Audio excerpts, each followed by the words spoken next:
Chers amis fidèles du Pas de l'Épille, bonjour, mon nom est Jean Goyard et vous assistez au programme sur les pas du Pas de l'Épille.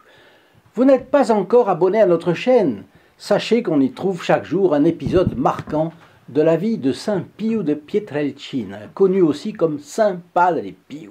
Il s'était retiré dans un petit monastère de montagne dans l'Italie du Sud, mais un grand nombre de malades qui venaient le voir étaient guéris lorsqu'il priait pour eux. C'était un homme d'une sagesse qui étonnait les plus savants. Il lisait dans les âmes, il discernait le passé, le présent et même le futur des personnes. À de nombreux égards, il fait penser aux premiers disciples de notre Seigneur Jésus-Christ, qui avaient les dons de prophétie, de guérison, de bilocation, le don des langues aussi. Bref, un homme des débuts de l'Église, mais en plein XXe siècle. Eh bien, il a passé sa vie à arracher les âmes aux griffes du diable. C'était sa mission.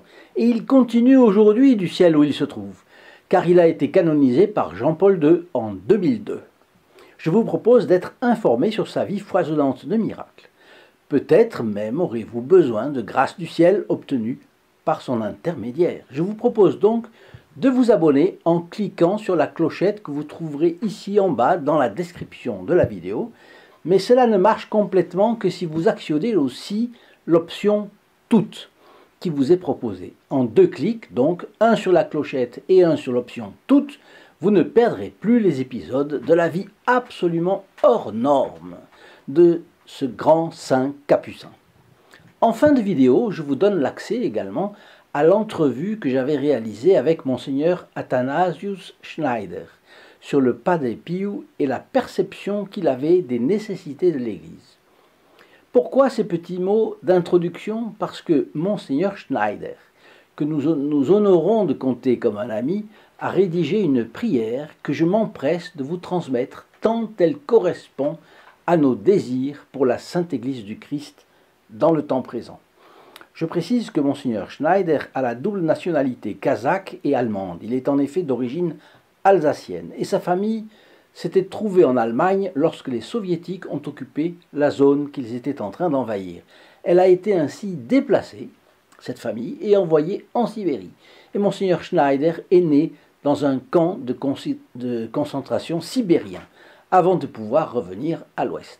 Voici donc cette prière spécialement inspirée qu'il vient de nous envoyer.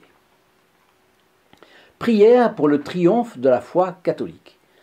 Ô Dieu tout-puissant et éternel, Père, Fils et Saint-Esprit, prosternés devant votre majesté, nous vous remercions du fond de l'âme pour le don inestimable de la foi catholique que vous avez daigné nous révéler par Jésus-Christ, vrai Dieu et vrai homme.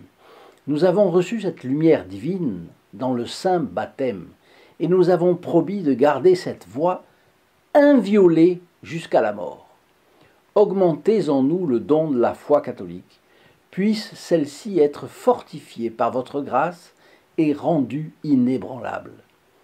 Augmentez quotidiennement en nous la compréhension de la beauté et de la profondeur de la foi catholique, afin que nous puissions vivre dans la joie profonde de votre vérité divine et être prêts à tout sacrifier plutôt que de faire des compromis sur cette foi ou de la trahir. Accordez-nous la grâce d'être résolus à subir 1000 morts plutôt que de céder sur un seul article du credo. Recevez gracieusement notre acte d'humble réparation pour tous les péchés commis contre la foi catholique par les laïcs et les membres du clergé, en particulier par les ecclésiastiques de haut rang, qui, contrairement à la promesse solennelle qu'ils ont faite lors de leur ordination, d'être des docteurs et des défenseurs de l'intégrité de la foi catholique, sont devenus les champions de l'hérésie, empoisonnant le troupeau qui leur est confié et offensant gravement la majesté divine de Jésus-Christ, la vérité incarnée. Accordez-nous la grâce de voir tous les événements de notre vie et les immenses épreuves que traverse actuellement notre Sainte Mère l'Église à la lumière surnaturelle de la foi. Donnez-nous de croire que vous ferez surgir du vaste désert spirituel d'aujourd'hui une floraison renouvelée de la foi qui ornera le jardin de l'Église avec de nouvelles œuvres de foi et donnera lieu à une nouvelle ère de la foi.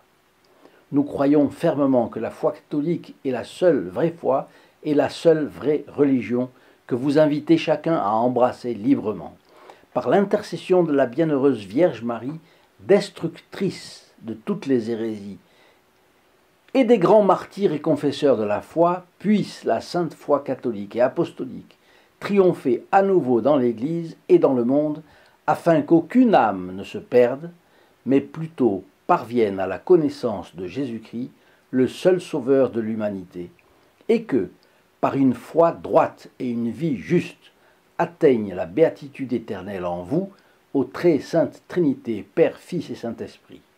À vous soit rendu tout honneur et toute gloire pour les siècles et des siècles, ainsi soit-il. In nome del Padre, del Figliolo e dello Spirito Santo, e così sia. Sia lodato Gesù e Maria, oggi e